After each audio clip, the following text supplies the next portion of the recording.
अनामिका सिंह श्रीनगर से जुड़ी है, पहलगाम से जतिन इस वक्त साथ में जुड़े हुए हैं। अनामिका, आप श्रीनगर में लाल चौक पे इस वक्त मौजूद हैं, सुबह से तस्वीर वहां से दिखा रही हैं। बड़े फैसले लगातार भारत में लिए जा रहे हैं और बैठकों का दौर जारी है। अब राष्ट्रपति को जानकारी दी गई है, विदेश सचिवों को बताया गया है कि भारत के पास पाकिस्तान के खिलाफ क्या क्या सबूत है। देखिए, दिल्ली की ये हलचल बताने के लिए काफी है अनामिका कि जिस तरीके से आज पीएम मोदी ने बिहार में बयान दिया और ये कहा कि कल्पना से परे सजा दी जाएगी, तो जो उसको लेके एक तरीके से जो रणनीति है, स्ट्रैटेजी है और जो कदम है वो बढ़ते हुए आगे दिखाई दे रहे हैं। राष्ट्रपति को पूरे का पूरा ब्रीफ करना ये बताता है कि सरकार जिस तरीके से आगे बढ़ रही है इस पूरी घटना को लेके, 48 घंटे में सरकार ने क्या कुछ कदम उठाया है और क्या कुछ उठाने जा भी रही है, इसको लेके अपडेट किया गया है। इसके अलावा कई देशों के राजदूत जो कि G20 देशों में शामिल भी हैं, कई देश ऐसे जिन्होंने इस घटना के बाद से समर्थन किया है भारत का और साथ खड़े दिखाई दिए भारत के समर्थन में, उन देशों के राजदूतों को बुलाना, उनको ब्रीफ करना, ये बताता है कि पाकिस्तान को अंतर्राष्ट्रीय स्तर पर जलील करने की तैयारी है, जलील करने के साथ साथ कॉर्नर करने की तैयारी है और एक बड़ी रणनीति बनाई गई है पाकिस्तान के खिलाफ, जिसको लेकर जो सरकार है भारत की वो आगे बढ़ भी रही है। गृह मंत्री अमित शाह लगातार परसों से लेकर अब तक एक्टिव है। परसों अमित शाह कश्मीर पहुंचे थे हमले के मात्र 3 घंटे के बाद, 24 घंटे कश्मीर में रहने के बाद वो कल दिल्ली वापस लौटे, सीसीएस की मीटिंग में शामिल हुए। उसके बाद से लेकर के अब तक लगातार हलचल बढ़ी हुई है। पीएम मोदी आज बिहार गए थे, कार्यक्रम था बिहार में अलग अलग परियोजनाओं का, लेकिन वो समर्पित हो गया पहलगाम घटना को लेकर। उनकी तमाम वापस लौट रहे हैं जतिन, विवेक, सुमित, सभी लोग हमारे साथ इस वक्त जुड़े हुए हैं। विवेक, लगातार हम देख रहे हैं हलचल बढ़ती जा रही है, बैठकों का दौर जारी है, कुछ बड़ा होने वाला है, क्या होगा इसका सबको इंतजार है।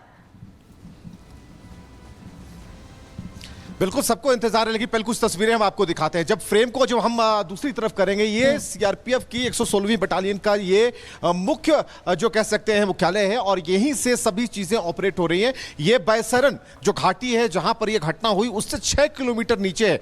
तो ये तस्वीरें हम आपको दिखा रहे हैं जहां पर अभी चौकसी बढ़ गई है और 10 राउंड, तकरीबन 10 राउंड जो फोर्सेस है अभी यहां से नीचे की तरफ उतरी है, यानी कि यहां से 12 किलोमीटर नीचे उतरी है और ये वो घाटी है पूरी तरीके से। आप चारों तरफ देखिए, ये पूरी वो घाटी है जहां पर कुछ छोटे होटल्स है और ये पहाड़ जो है वो पूरी तरीके से अब धुंधले हो रहे हैं क्योंकि हवाएं चलनी शुरू हो गई है, बूंदाबांदी शुरू हो गई है और ये तस्वीरें बता रही हैं कि किस तरीके से खराब मौसम है। लेकिन इन्हीं जंगलों में ऑपरेशन चलाए जा रहे हैं, इन्हीं जंगलों में ऑपरेशन चलाए जा रहे हैं, आर हो या फिर पार की स्थिति। लेकिन जरा पीछे की तरफ आप दिखाइए, पीछे की तरफ दिखाइए, इस पहाड़ को दिखाइए, इस पहाड़ के दूसरी तरफ, इस पहाड़ के ठीक दूसरी तरफ वही बैसरन का वो पॉइंट है जिसे मिनी स्विट्जरलैंड कहते हैं, जहां लोग जाते थे। और इस पहाड़ को 6 किलोमीटर पार करने के बाद जब हम वहां पर पहुंचे तो वहां पर भी पूरी तरीके से सीआरपीएफ और इन्हीं घने जंगलों में लगातार सर्च ऑपरेशन जारी है पहलगाम में, उस जगह पर, उस बैसरन घाटी के आसपास जहां से इन आतंकियों के भागने की जानकारी मिल रही है।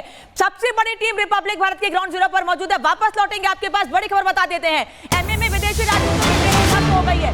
30 मिनट तक विदेश सचिव ने ब्रीफिंग दी है। G20 देशों के अधिकतर राजदूत मौजूद रहे हैं। पहलगाम हमले में पाक की साजिश के सबूत भारत के पास हैं और वो सबूत दिए गए हैं। चीन, कनाडा, रशिया, अमेरिका के राजदूत इस दौरान मौजूद रहे हैं। सबको पूरी जानकारी दी गई है कि कैसे भारत को यह पता चल गया है कि इस हमले में सिर्फ और सिर्फ पाकिस्तान का हाथ है, पूरी प्लानिंग हुई है, पाकिस्तान में साजिश रची गई है और उसके बाद पहलगाम में 26 लोगों को मौत के घाट उतार दिया गया है। और उसके बाद कई लोग ऐसे हैं जो अभी अस्पताल में भर्ती हैं, जिनका इलाज जारी है। सुमित इस वक्त हमारे साथ जुड़े हुए हैं। सुमित, बैठकें तो हो रही हैं लेकिन विदेश सचिवों को भी इसकी जानकारी दी गई है कि भारत के पास कितने बड़े सबूत है, क्या क्या जानकारी भारत के पास है पाकिस्तान के खिलाफ इस हमले को लेकर।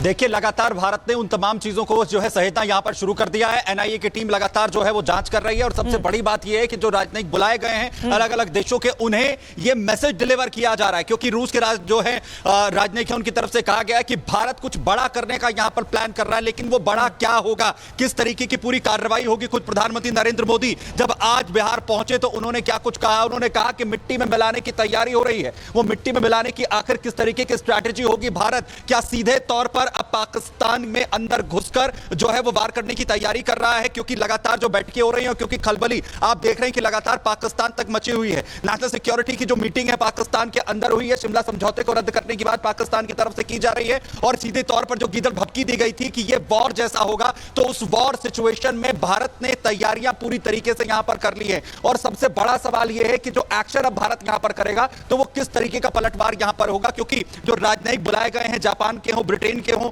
या फिर जो है अमेरिका की तरफ से जिस तरीके से भारत को सपोर्ट यहां पर मिला है, जिसमें यह कहा है कि भारत कोई भी एक्शन अब तो भारत के पास सारी जानकारी है सुमित, सारी जानकारी है और वो जानकारियां विदेश सचिवों को भी दी गई हैं और इसी बात से डरा हुआ है जतिन पाकिस्तान ने तैयारी पूरी कर ली है कि अगर भारत की ओर से कुछ किया जाता है तो हम क्या करेंगे। अगर आपने कुछ किया नहीं है तो डर किस बात का है, तैयारी किस बात की है?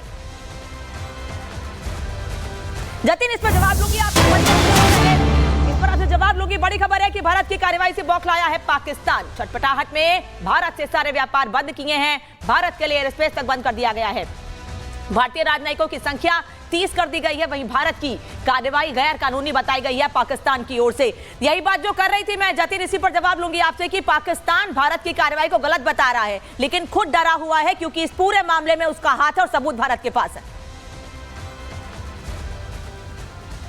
बिल्कुल, देखिए कभी भी कोई घटना होती है तो खुद के ऊपर ब्लेम कोई नहीं लेता, हर कोई अपने आप को पाक साफ ही बताता है, लेकिन सबूत बहुत महत्वपूर्ण है। एनआईए की टीम जो कि मौके पर मौजूद है, एक लंबी फहरिस्त है, उस फहरिस्त को अगर आप अपने दर्शकों को बताएंगे तो वो भी समझ पाएंगे कि मल्टीपल राउंड फायरिंग जो की गई, 50 राउंड फायरिंग की गई, खाली जो खोल है, बुलेट के जो कारतूस होते हैं वो स्पॉट पर मिले, वो स्पॉट पे जो खाली खोल मिले हैं वो एनआईए ने सीज किया और उससे ये पता लगा है, जो सोर्सेज हमें बता रहे हैं कि वो खाली खोल पाकिस्तान ऑक्यूपाइड कश्मीर में बहुत फ्लुएंटली जिस कंट्री मेड के वो वेपन से उससे फायर किए गए थे। तो ये रिपोर्ट तमाम राजदूतों को बताई गई। ये भी जानकारी दी गई कि जिन 3 लोगों का जिक्र सबसे पहले आ रहा है, क्योंकि राजदूतों की मीटिंग करने से पहले तमाम एडमिनिस्ट्रेशन ने कुछ स्केचेस जारी किए, बकायदा उनके नाम, उनकी प्रोफाइल के साथ स्केचेस जारी किए, उनके इन्वॉल्वमेंट को लेकर जानकारी दी गई। साथ ही अभी तक जितने लोगों के स्टेटमेंट लिए गए उन सभी स्टेटमेंट को काउंटर करते हुए, उन स्केच के साथ मैच करते हुए जानकारी जो तमाम जो राजदूत है G20 के, उनके साथ साझा की गई है। तो भारत